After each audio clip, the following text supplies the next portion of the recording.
Hey everyone, and welcome back for another deep dive. Ever order a steak at a restaurant and think, man, I wish I could make this at home? Or maybe even, I bet I can make this even better at home. Right. Well, today's the day you ditch the takeout menu and grab your apron. We're tackling the London broil. A classic for a reason, right? Absolutely. It's a classic technique that's about to seriously up your steak game. And you know what's great about the London broil? It's not just for, like, seasoned chefs, you know? Yeah. It's all about understanding a few, I guess, key concepts Right. and then applying them to create a restaurant-quality steak, right in your own kitchen. Okay, London broil. The name alone, it just sounds kind of sophisticated. It does. But here's a fun fact for you. It's actually an American invention. It's true. It's not British at all, no matter what the name might have you think. It's so funny how those things happen, right? I know. Imagine, like, way back when, maybe some, resourceful American cook figuring out how to make those tougher, more affordable cuts of beef absolutely shine. Exactly. That's the beauty of the London broil, Yeah. turning something ordinary into something extraordinary. So for those of us who are, I guess, just getting acquainted with this technique, can you break down what makes it so special? Absolutely. The London broil is all about using a combination of high-heat searing and broiling to transform those tougher cuts, like your flank steak or a top round into tender, juicy masterpieces. And the best part, you don't need a fancy outdoor grill. Your oven does all the heavy lifting. Okay, so no fancy equipment needed. I can already tell this is going to be a game changer. Our sources are packed with detailed instructions, and we're going to break them down step by step. But before we jump in, I'm curious. What's the science behind this whole process? The key is really understanding how heat interacts with the meat. We're talking about the Maillard reaction. Oh, yeah. Now, I know that might sound intimidating. It does sound kind of... But it's actually pretty simple. Think of it as a flavor explosion that happens on the surface of your steak. Okay. When the meat hits that high heat, the amino acids and sugars react, and that creates hundreds of these flavor compounds. That's what gives seared meat that, incredible savory umami taste. It's like culinary alchemy. Yeah. We're not just cooking, we're creating a symphony of flavor. Exactly. It's all about, like, transforming those basic ingredients into something truly special. All right, I'm ready to dive into the process. First up, choosing the right cut of meat. The source material recommends either top round or flank steak. And there's a reason for that. These cuts are leaner, which is, like, essential for this method. Yeah. We want a steak that will hold its shape during cooking and brown evenly. Now, if you were to use a more marbled cut, like, say, a ribeye, Right. you'd end up with a lot of fat rendering out, which can actually cause flare-ups under the broiler. So we're going for lean and mean. Got it. Now, here's where things get really interesting for me. The recipe calls for a marinade. And not just any marinade. We're talking olive oil, garlic, Worcestershire sauce or balsamic, salt, pepper, and fresh herbs. Yes. What's the deal with this, like, flavor-packed concoction? This marinade is doing double duty, tenderizing and amping up the flavor. The acid in the Worcestershire sauce or the balsamic vinegar, it works wonders on those, tougher muscle fibers, Oh, okay. breaking them down and making the steak more tender. Meanwhile, the garlic and herbs are going to infuse the meat with this incredible flavor, and the olive oil helps keep it nice and juicy throughout the cooking process. It's like a 1-2 punch for deliciousness. 1-2 punch. I love that. Okay, so we've got our steak marinating away, taking on all that incredible flavor. What's next? The next step might surprise you. We're going to let the steak come to room temperature before we even think about cooking it. Wait, really? I've always been told to keep meat cold until it hits the pan. Is there, like, some sort of culinary magic happening here? Think about it this way. You wouldn't throw a frozen steak on the grill. Right. No. It would cook unevenly, with the outside burning before the inside even thaws. Totally. Same principle applies here. By bringing the steak to room temperature, we're ensuring that it cooks evenly under the broiler. Avoid those dreaded cold spots, So we're prepping the steak for a nice, even cook. Okay, now comes the part I'm both excited and a little intimidated by, the searing process. Ah, yes, the sear. Yes. This is where we build that beautiful crust and lock in all those delicious juices. Our source recommends using a cast iron skillet over medium-high heat for this step. What? Cast iron is perfect because it retains heat so well. Cast iron? It is. Now, I've heard a lot about the importance of not touching the steak once it hits the pan. What's the reasoning behind that? The key to, like, a perfect sear is to let the steak sit undisturbed for 2 to 3 minutes per side. Wow. Okay. We want those beautiful brown grill marks, that crispy exterior, and remember that Maillard reaction we talked about? Yes. That's happening right now. So cool. By not moving the steak, we're allowing those complex flavors to develop, without interruption. Without interruption. Trust me, the wait is worth it. Okay. I'm resisting the urge to touch. 2 to 3 minutes per side for that incredible sear.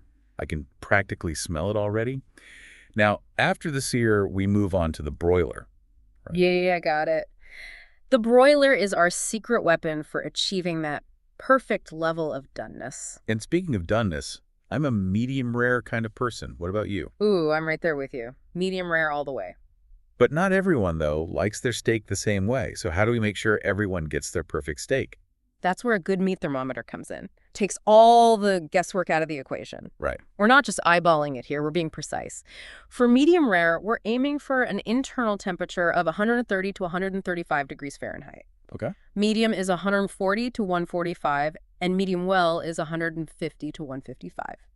No more guessing games. I love it. Yeah. We're being scientific about our steak. So while the steak is busy getting that broiler treatment, what are we doing? While the steak is broiling, we are creating a flavor explosion with a simple but oh so delicious garlic butter. Okay, tell me more about this garlic butter situation. I'm already drooling just thinking about it. It's pure magic. We're talking about melting butter in a saucepan, adding some minced garlic, and cooking it until it's fragrant and golden. Trust me, that aroma alone is enough to, make your mouth water. Oh, yeah. It's like a warm hug for your senses. A warm hug for my senses. That's a perfect way to describe it. Okay, we've got our beautifully seared steak getting cozy under the broiler. The garlic butter is filling the kitchen with the most amazing aroma. What's next in our London Broil adventure? Now comes the hardest part, the waiting game. You're telling me. My steak-loving heart wants to dig in right now. Right. But I know we've got a few more kind of crucial steps before we can even think about slicing into this masterpiece. You're right about that. Once that steak comes out from under the broiler, we let it rest for a solid 10 minutes. 10 minutes. I'll admit patience isn't exactly my strong suit. I know, right? Especially when there's like a perfectly cooked steak involved. But why the long wait? What's happening during that resting period? Those 10 minutes are crucial for creating a juicy, flavorful steak. Think of it this way. When the steak is cooking, all those delicious juices are trapped inside. Okay. Like a wild river trying to escape. If you cut into it too soon, all those juices are just going to end up all over your cutting board instead of on your plate. Yeah, that's true. But when you let the steak rest, the muscle fibers relax and the juices redistribute throughout the meat. Okay, you've convinced me. 10 minutes it is. I can be patient. For a little while anyway. So once our steak has had its well-deserved rest, it's time for slicing. And I know there's a specific way to do this too, right? We've got to slice against the grain. You got it. No. And it makes a world of difference in terms of tenderness. Imagine those muscle fibers like long ropes running through the steak. If you slice with the grain, you're essentially serving up these long, tough ropes. But when you slice against the grain, you're cutting those ropes into shorter segments, making each bite incredibly tender and easy to chew. It's like we're outsmarting those muscle fibers. So we've got our perfectly cooked, rested, and sliced London broil, and I can only imagine that aroma wafting through the kitchen right now. But we're not quite done yet, are we? We're saving the best for last. It's time to take the steak over the top of that incredible garlic butter we made earlier. Oh, man. Just the thought of that warm, garlicky, buttery goodness, like melting over the steak, it's pure heaven. It really is the perfect finishing touch. And if you want to get, extra fancy, you can even sprinkle on some fresh herbs, parsley, thyme, rosemary, whatever your heart desires. It just adds that, burst of freshness and visual appeal. Okay, I'm sold. Fresh herbs, it is. Now, we've covered a lot of ground here, from choosing the right cut of meat to, mastering the art of the sear and the importance of letting the steak rest. But before we wrap up our London broil journey, I want to circle back to the Maillard reaction. You mentioned it earlier, but I think it's worth, diving a little deeper into this fascinating culinary phenomenon. I'm happy to geek out about the Maillard reaction. It's Yeah. truly the heart and soul of what makes seared food so irresistible. Essentially, it's a complex chemical reaction that occurs when the proteins and sugars in the meat are exposed to high heat. So it's not just about getting the steak brown. There's actual chemistry happening on the surface of that meat, transforming it into something extraordinary. Exactly. And during this reaction, hundreds of different flavor compounds are created, giving seared meat that distinctive, I guess, savory umami flavor. It's what elevates a simple steak from, good to unbelievably delicious. Like we're unlocking a secret world of flavor. And speaking of unlocking secrets, this whole London broil technique has me feeling like I've cracked the code to cooking restaurant quality steak, at home. And that's the beauty of it. It's a technique that's accessible to everyone regardless of their cooking experience. With a little practice and I think just understanding of kind of the key principles, Yeah. you can impress yourself and your taste buds. It's empowering, right? Yeah. Who knew that something as simple as understanding the Maillard reaction could unlock a whole new level of cooking confidence? It's true. And the best part is, once you understand the fundamentals, you can start experimenting, making this technique your own. So for our listeners out there who are feeling inspired to try their hand at the London broil, what's one piece of advice you'd give them? Don't be afraid to experiment. This technique is surprisingly adaptable. Okay. Play around with different marinades. Try adding a splash of soy sauce or, a touch of Dijon mustard. Get creative with your herbs and spices. And most importantly, have fun with it. I love that. It's all about making it your own and enjoying the process. Exactly. And remember, cooking is a journey, not a destination. Ooh, I like that. Every time you step into the kitchen, you have an opportunity to, learn and grow. Yeah. So embrace the experience and don't be afraid to make mistakes along the way. Mistakes are just flavor enhancers in disguise. Right. Absolutely. They're opportunities to learn and improve. Well said. Well, folks, there you have it. The London broil.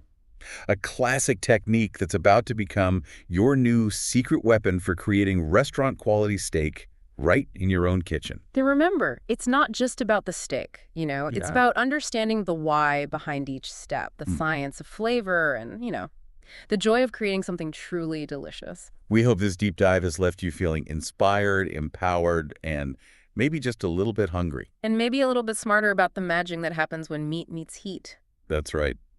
Thanks for joining us on this delicious adventure. We'll see you next time for another deep dive.